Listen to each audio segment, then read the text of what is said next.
반갑습니다. 성경훈 목사입니다.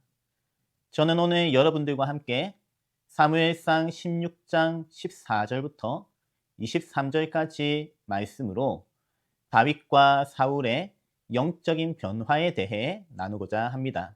오늘날 많은 사람들이 삶의 변화를 위해 노력하고 많은 시간과 물질을 투자하고 있습니다. 그것은 자기 삶을 조금 더 행복하고 윤택하게 만들기 위해서이기도 하지만 빠르게 변하는 시대에 변하지 않으면 뒤처질 수도 있다는 생존의 문제이기도 하죠. 그렇기 때문에 유튜브에서도 건강, 독서, 패션, 투자 등등 성장과 변화를 위한 컨텐츠가 적지 않은 것 같습니다. 그만큼 많은 사람들이 찾고 있기 때문이죠. 물론 그것도 도움이 됩니다. 저도 궁금하거나 배우고 싶은 부분이 있으면 종종 찾아보곤 하는데요. 하지만 그런 정보나 노하우가 전부는 아니죠. 오늘 성경은 다윗과 사울의 인생에 보이지 않는 영적인 변화가 있었다고 합니다. 지난 13절에 이날 이후로 다윗이 여호와의 영에게 크게 감동되니라. 이날 이후로 하나의 영적인 전환점, 영적인 터닝 포인트를 말하고 있습니다.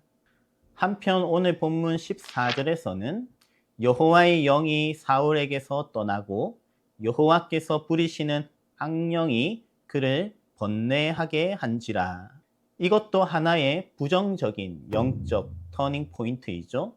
그리고 이런 변화들은 분명 사람이 배우고 터득할 수 있는 변화가 아니라 오직 하나님만이 만드실 수 있는 영적인 터닝 포인트, 영적인 변화입니다. 먼저 영적인 세계에 대한 말씀을 볼 때는 주의해야 합니다. 본문 하나로 지나치게 확대 해석해서는 안 되죠. 그것은 영적인 세계의 일부이지 전부가 아닙니다. 그리고 그것을 지나치게 확대해서 적용하는 것도 안 됩니다. 흔한 질병이나 인간관계, 심리적인 부분 모두를 영적인 문제로 환원하는 것은 매우 위험합니다. 하나님께서는 치료에 대한 지식과 기술을 가진 의사나 상담가도 사용하시기 때문에 병원에 가서 해결해야 할 문제도 있죠. 그러나 오늘 말씀처럼 적어도 성령과 악령의 존재는 인정해야 할 것입니다. 그렇다고 이 악령이 하나님과 버금가는 힘을 가진 것은 아니죠. 또한 악령이 아무리 하나님께로부터 나왔다 하더라도 하나님까지 악한 분은 아닙니다. 이 악령은 사람을 번뇌하게 만드는 악한 역할을 할 뿐이지 하나님을 대적하는 의미의 악령은 아닙니다. 철저히 하나님의 주권과 통제 하에 하나님의 도구로 사용될 뿐이죠. 욥기 1장의 사탄도 마찬가지입니다. 욥기 1장 12절을 보시면 하나님께서 욥의 소유물을 사탄에게 맡기시지만 몸에는 손을 대지 말라고 제한하십니다. 사탄은 그 한계 내에서만 권한을 행사할 수 있는 것이죠. 그래서 오늘 사울에게 임한 악령은 사울을 번뇌하게 하는 정도일 뿐입니다. 이것은 성령으로 충만하면 저절로 해결될 문제이죠. 하지만 가만히 둔다면 18장 10절에 사울로 하여금 정신없이 떠들어대고 폭력적인 성향을 보이게 할 정도로 심각해집니다. 혹시 이런 분들을 겪어보신 적이 있으신가요? 사울은 이 악령 때문에 당연히 왕으로서 정상적인 업무를 보기 힘들었을 것입니다. 그래서 사울의 신하들도 더 이상은 안 되겠다 싶었는지 16절에서 아주 조심스럽게 수금을 잘 타는 사람을 구하도록 사울에게 일종의 음악 치료를 권유합니다. 오늘날에도 마찬가지이죠. 기분이 다운되어 있더라도 좋은 음악을 들으면 종종 좋아지기도 합니다. 그래서 많은 사람들이 음악을 찾는 거겠죠. 그리고 그것은 나름대로 사울에게도 효과가 있었습니다. 23절에 다윗이 수금을 타니까 사울이 상쾌하여 낫고 악령이 떠나더라고 합니다. 하지만 그것이 근본적인 치료 방법은 아니죠. 노래를 듣든지 약을 먹든지 무엇이든지 처음에는 효과가 나타나지만 시간이 지나면서 내성이 생기고 효과도 점점 떨어집니다. 그래서 18장 11절에서는 다윗이 수금을 타도 소용이 없습니다. 도리어 사울은 다윗에게 창을 날리죠. 따라서 영적인 문제는 영적으로 해결해야 합니다. 15절의 사울의 신하들도 이 문제가 하나님께서 부리시는 악령으로부터 시작되었다는 것을 잘 알고 있죠. 하나님과의 관계 문제라는 것을 다 압니다. 하지만 사울은 이미 사무엘의 영적인 처방을 거부했습니다. 15장 22절에서 사무엘은 순종이 제사보다 낫고 듣는 것이 순양의 기름보다 낫다고 했지만 사울은 아이러니하게도 예배를 통해 자기 잘못을 덮는 데 집중했습니다.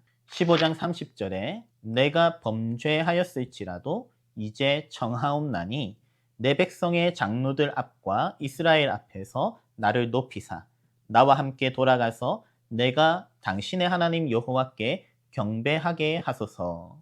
그래서 31절에 사무엘이 어쩔 수 없이 사울과 예배를 드리지만 사울의 영적인 문제는 사라지지 않았죠. 오히려 사울의 문제는 더 커집니다. 왜냐하면 그 예배는 하나님께 회개하며 순종하는 예배가 아니라 사람들 앞에서 자신을 높이는 예배, 일종의 쇼였기 때문입니다. 그런 의미에서 하나님께서는 악령을 통해 사울에게 다시 한번 회개의 기회를 주시는 것일지도 모릅니다. 하지만 오늘 본문에서 우리가 더욱 주목해 볼 점은 하나님께서 이 악령을 사용하셔서 다윗에게 새로운 기회를 주신다는 것입니다. 왜냐하면 다윗에게는 음악이라는 재능이 있었기 때문이죠. 적어도 당시의 다윗은 공부 스타일이 아니었던 것 같아요.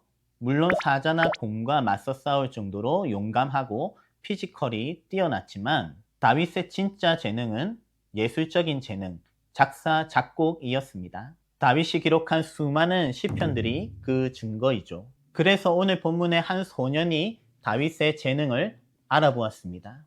다윗이 유독 눈에 띄었죠. 18절에 내가 베들레헴 사람 이새의 아들을 본즉 수금을 탈 줄 알고 용기와 무용과 구변이 있는 준수한 자라. 여기서 한글 성경은 소년이라고 번역했지만 사실 소년이라고 번역된 히브리어 나아르는 어린아이부터 많게는 20세 정도의 젊은 청년까지 포함하는 단어이기 때문에 영어 성경은 young man이라고 번역하기도 합니다. 그래서 우리가 이 본문을 읽을 때 이 소년이나 다윗을 너무 어리게 보아서는 안 됩니다. 그러니 사자나 곰과도 싸울 수 있었겠죠. 좌우지간 여기서 중요한 포인트는 바로 여호와께서 그와 함께 하셨다는 것입니다.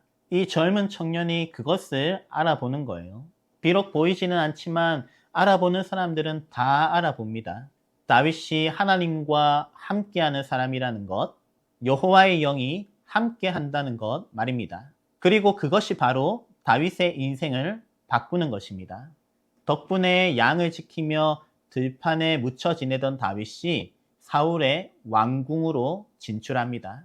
이것이 바로 오늘 본문에서 보이지 않는 영들을 사용하시는 하나님의 영적인 섭리이죠. 하지만 그렇다고 해서 갑자기 다윗의 인생에 인생 역전이 일어나는 것은 아닙니다. 바로 뒤에 17장 15절을 보시면 다윗은 사울에게로 왕래하며 여전히 베들레헴에서 아버지의 양을 치고 있습니다. 그러니 왕궁에서 다윗이 맡은 역할은 정규직이 아니라 임시직이죠. 그리고 오늘 본문 21절에서는 다윗이 사울의 총애를 받아서 사울의 무기를 드는 자가 되었다고 하지만 이어지는 17장에 막상 전쟁이 시작되었을 때는 그저 집에 있어야 했습니다. 그렇게 인생이 만만치 않은 거죠. 대학에 합격했다고 취업에 성공했다고 끝나는 것이 아닙니다. 우리의 일상생활과 일터는 계속해서 새로운 챌린지, 도전이 일어나곤 하죠. 앞으로 펼쳐지는 다윗의 인생에서도 마찬가지입니다. 끊임없이 영적인 싸움을 싸워 나가야 하는 것이죠. 그 부분에 대해서는 앞으로 이어질 영상에서 계속해서 살펴보도록 하고요. 오늘은 다윗의 인생 가운데 일하시는 하나님의 영적인 섭리에 집중하면서 마무리하면 좋겠습니다. 오늘 본문은 하나님께서 아주 기이한 방법으로 들판에 묻혀 지내던 다윗을 왕궁으로 이끌어내십니다. 성경은 그렇게 보이지 않는 영적인 세계에서 일어난 일을 기록하고 있죠. 때때로 하나님께서는 악한 영을 사용하셔서 누군가에게 큰 번뇌를 주기도 하십니다. 또한 누군가에게는 하나님의 영으로 충만하게 하셔서 사람들로 하여금 그의 재능을 알아보게도 하시죠. 이것은 사람의 능력으로 만들어낼 수 있는 변화가 아닙니다. 바로 하나님께서 일으키시는 영적인 변화, 영적인 터닝 포인트이죠. 철저히 하나님과의 관계에 달린 변화입니다. 비록 하나님께서는 많은 것을 보시지는 않으시지만 한 가지만은 분명하게 보시죠. 다윗과 사울을 비롯하여 여러분들과 저의 중심을 정확하게 보십니다. 따라서 사울처럼 보여주기식의 예배는 의미가 없습니다. 아무리 그럴듯하게 보여도 사람들의 눈은 속일 수 있지만 하나님의 눈은 속일 수 없죠.